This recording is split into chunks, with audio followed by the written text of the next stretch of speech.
Oakmont Country Club has been terrorizing the world's best players for over 100 years. It was created in 1903 by a Pittsburgh iron and steel tycoon named Henry Clay Fownes, known as HC. Incredibly, it was the only course he ever designed. But since then, it has earned a reputation for destroying confidence and snuffing out good rounds through an unrelenting combination of marble-topped greens, tilted fairways, penal hazards, and ankle-deep rough. No hole better represents Oakmont's menace and existential threat to golf scores than the long uphill par 4 third, home of one of the game's most formidable and instantly recognizable signatures, the vast Church Pews bunker dominating the left rough. Hi, I'm Duncan, the architecture editor at GolfDigest, and today we're going to break down the awesome, intimidating third hole at Oakmont Country Club outside of Pittsburgh, Pennsylvania. From the beginning, H.C. Fownes wanted Oakmont to be one of the country's toughest and most respected golf courses. Both H.C. and his son, William Clark, who went by W.C., were elite players who competed in championships all over the country, including U.S. amateurs. In fact, W.C. won the 1910 U.S. Am at the Country Club at Brookline. So they knew good play, and they knew all about the best and toughest courses in the first decades of American golf. They anticipated how the newly introduced Haskell ball was changing the distances players were hitting it. To prepare it for this distance revolution, they stretched Oakmont to an incredible 6,400 yards, which was about 400 yards longer than the average U.S. course at the time. Oakmont was long and straddled two sides of a railroad ravine that's now the Pennsylvania Turnpike, but it had no bunkers and very few trees in its early years. That's because the Fownes wanted to see where players were hitting the ball before they spent money building hazards, which was a fairly common approach to golf design in those days. When W.C. took over the operations from his father in 1910, Oakmont began to change dramatically. W.C. was a forward-looking thinker who had a chemical engineering degree from MIT, and his approach to toughening up Oakmont was a combination of scientific tinkering with fundamentalistic notions of crime and punishment. He believed that if a player hit a bad shot, he deserved severe consequences. A shot poorly played, he famously said, should be a shot irrevocably lost. He and his greenkeepers, including Emil Loeffler, known as Dutch, who joined Oakmont in 1916, began adding bunkers exactly where good players missed their shots, and even in places where they hit good shots. They carved grassy pits all around the course and dug ditches across and alongside holes for both drainage and scoring enforcement. Throughout the 1920s and 30s, Oakmont became a torture chamber for everyone who competed there. I just come back from Oakmont, and it's the hardest golf course in the world. At one point, the course allegedly had around 350 bunkers, almost 20 per hole, as well as the fastest greens in the country. Fownes and Loeffler made changes to increase the difficulty so constantly, it was almost impossible for members to keep up. It's no wonder they thought nothing of first building and then enhancing a hole like Oakmont's third, an already brutish 425-yard uphill par 4. Starting just behind the second green, the tee shot rides out to a fairway that slowly rises and then begins to tilt from right to left. Like most fairways at Oakmont, it fluctuates between 25 and 30 yards wide and generally narrows the farther players drive it. There's danger on both sides, on the left by the mighty Church Pew bunkers, and on the right by a series of more formal, deep bunkers benched into the rising hill. The second shot moves farther uphill to a large green set on the top of a ridge. If you're hitting your second shot, all you can see is the top of the flagstick, if you're lucky, or the tall white aiming post in the distance. The green is large, nearly 10,000 square feet, but it plays smaller because it's crowned and tapers away downhill behind it. It also has a steep false front, so you have to get your approach shot all the way up to the top of the putting surface in order for it to hold. In preparation for the 2025 U.S. Open, Oakmont's record 10th, architects Gil Hanse and partner Jim Wagner made several consequential changes to the hole. First, they added a new tee beyond and back right of the second green, adding almost 40 yards to bring the new U.S. Open length to 462 yards. The 5 bunkers right of the fairway were also rebuilt and rearranged in a crescent pattern matching aerial images from the 1920s and 30s. The first and fifth bunkers squeezed the fairway down to just 25 yards across. A cross bunker 60 yards short of the green to the left, also seen in old photos, was added back in.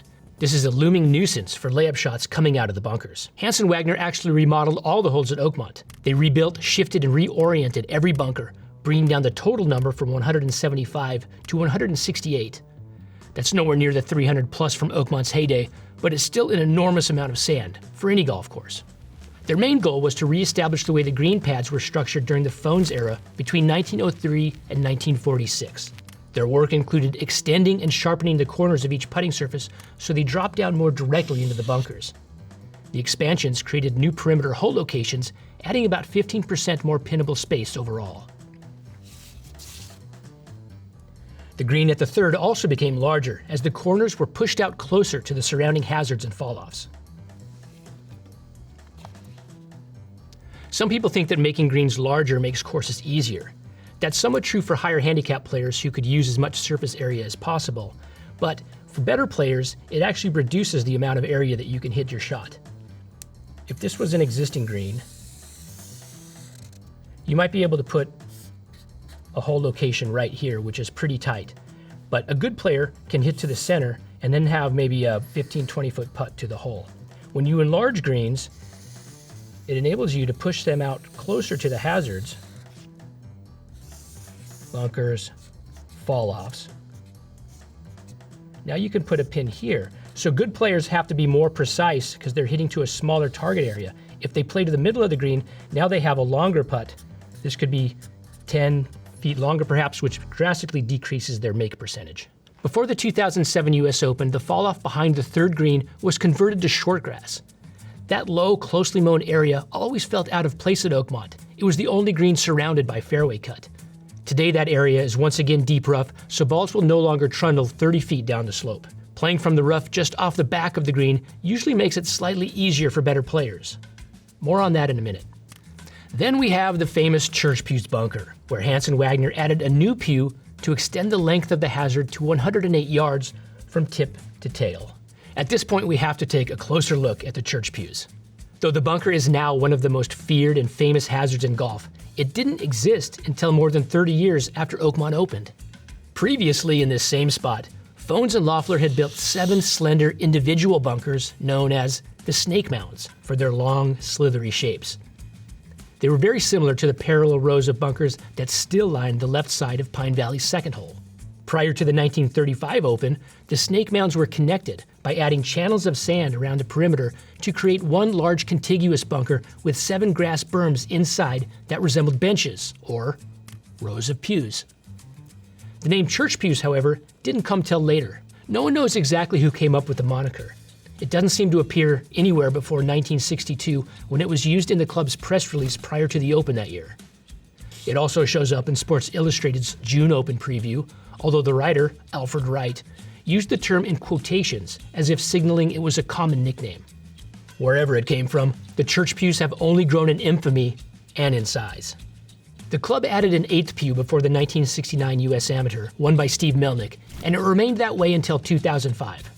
Observing that some players were driving it past the end of the bunker, about 275 yards from the tee, uphill, the club, along with consulting architect Tom Fazio, built 4 new pews, 2 massive ones on the nearest end near the tee, and 2 more at the far end, bringing the total number to 12. The additional pew added by Hansen Wagner in 2023 brings the size of the bunker to nearly 2/3 of an acre, and the number of pews to an unlucky 13. Because of its vast presence, the Church Pew also comes into play on the 4th hole, a par 5 coming back the opposite direction. It's actually more intimidating from the high 4th tee, since you're driving down toward it as it slants into the bend of the fairway. Beyond its ominous, outsized trapezoidal presence, the randomness of the punishment is what makes the Church Pews so scary. Players never know what they're going to get when they hit into it. If the drive just trickles in, you might have a clear path directly up the side channel toward the green. The ball might even bounce onto the top of one of the grass pews, leaving a decent lie, at least in the past when they were mowed at rough height. In recent Opens, the fescue rough on top of the pews has been left long and shaggy, and the berms have become even taller through recent reconstructions, 3 to 4 feet in some places. If the ball settles in the sand between the elevated pews, it can prevent you from advancing it very far. If it's nestled against the foot of the berm, you might have to play out sideways. Believe it or not, there's actually a second set of Church Pews at Oakmont. The bunker left of the 15th fairway is also built with similar berms, though historically they've been connected to the hill on the back side. Members often called them the piano keys, though their shapes have been modified and reduced during the recent renovation. As intimidating as the Church Pews and the deep bunkers at Oakmont are, they're nowhere near as punitive as they once were. Because of the hard clay soils, the original bunkers were fairly shallow, and even when filled with the irregular, pebbly sand dredged from the nearby Allegheny River, they weren't penal enough for Fownes. So he invented a special rake for the Oakmont bunkers. It had a wide head with V-shaped tines loaded down with a 100-pound weight. When the rake was pulled across the sand, it made deep furrows or ruts that ensured golf balls would settle in the bottom of the grooves. The only way to play bunker shots out of the furrows at Oakmont was with some kind of explosion. Oakmont used the furrows until the 1960s before the rakes were retired, in large part due to disputes with the USGA and the professional players during Opens who thought the furrows were unfair. During the last 7 US Opens at Oakmont, the average winning score has been nearly 281 strokes. That's within a few shots of par either way, since sometimes the course is set up as a par 72, sometimes as par 71, and most recently as par 70, as in 2025. As hard as the bunkers are, the greatest difficulty at Oakmont comes from the greens. Since 1904, they've been considered some of the fastest and most frustrating in the country. Fownes wanted to push them to the limits, so he had early greenkeepers cut the grass even shorter, down to 1/15 of an inch in 6-foot diameters around the hole, ensuring that balls were accelerating toward the cup on all putts. Oakmont also developed an early method of rolling their greens, using steel barrels that weighed a 1/4 ton to flatten the grass even further. Sam Snead once quipped that during a tournament, he marked his ball with a dime, and when he went back to replace it, the coin had slipped off the green. Those greens are planted with an old, unique strain of pure Poa annua grass and are miracles of slope and speed. At certain times of the year, they measure 14 or 15 feet on the Stimpmeter. In fact, Oakmont is the reason we know about green speeds. The Stimpmeter device for measuring how quick they play was invented at Oakmont by member Ed Stimpson. Stimpson was on hand observing the 1935 US Open when he thought the greens were far too fast after he watched Gene Sarazen putt his ball into a bunker. Sarazen had 2 putts on that green, Stimpson remembered, but they were not in succession. To prove the greens were too fast, Stimpson created what is basically a 3-foot ramp originally made of wood and now made of aluminum, with a notch for a golf ball and a channel for it to roll down. To use it, you slowly lift one end until the ball begins rolling down the ramp onto the flattest section of the green the user can find. The distance of the roll is measured in feet. You repeat the exercise in the opposite direction, average the 2 measurements, and that's now known as the Stimpmeter speed. The USGA didn't begin using the Stimpmeter to measure US Open green speeds until 1976. Then, in a nationwide measurement of green speeds in 1977, the USGA reported that the average speed for all US courses was about 6.5 feet, with private courses a touch faster. Some of the greatest courses, like Shinnecock Hills, Winged Foot West, and Augusta National, had Stimpmeter readings between 7'2" and 7'11". Oakmont's were 9 feet 8, by far the fastest in the country. For reference, a flat linoleum floor has a Stimpmeter reading of 21 feet. That should put those 15-foot days at Oakmont in perspective. By the early 1980s, US Open courses were routinely getting above 11 feet, but Oakmont's were always faster. It's the distinctive contours of the greens that allow for these higher speeds. Where the greens at courses like Augusta National or Oakland Hills have big rolling contours, Oakmont's are more tilted, like large panes of glass angled in different directions. The ball glides and coasts on them, and it can be hard to get it to settle, as Dustin Johnson found out when his inadvertently moved on the 5th green during the final round of the 2016 Open, and he was assessed a 1-stroke penalty after the fact. Fortunately, it only cut his margin of victory from 4 strokes to 3. The speed and tilt of the greens impact everything from approach shots to chips to lag putts, and the combination can torment even those who know them the best.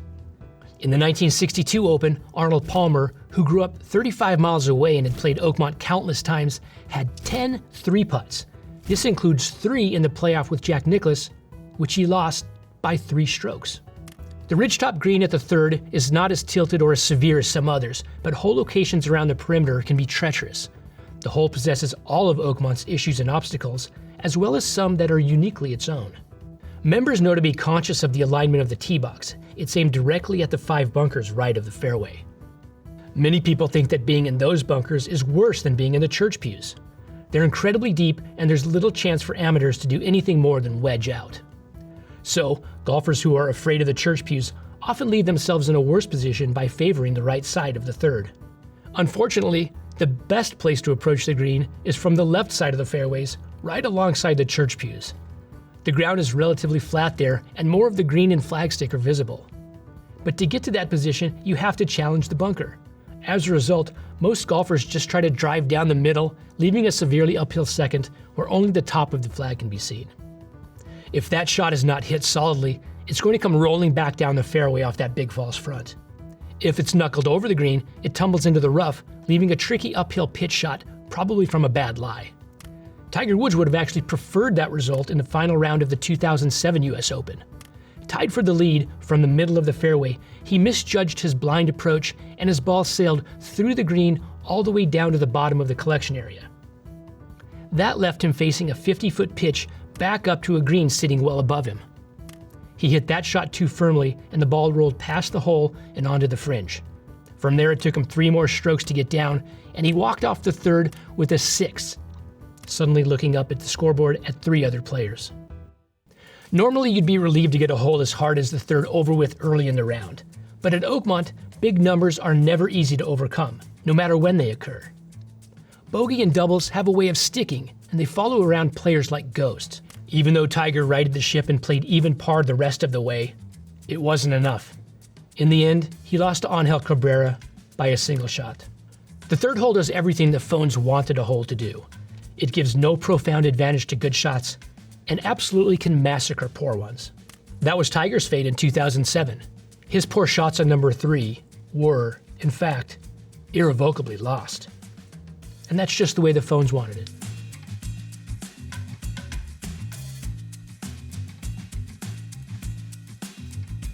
Thanks for watching. If there are other famous holes you'd like to see us break down, please let us know in the comments below.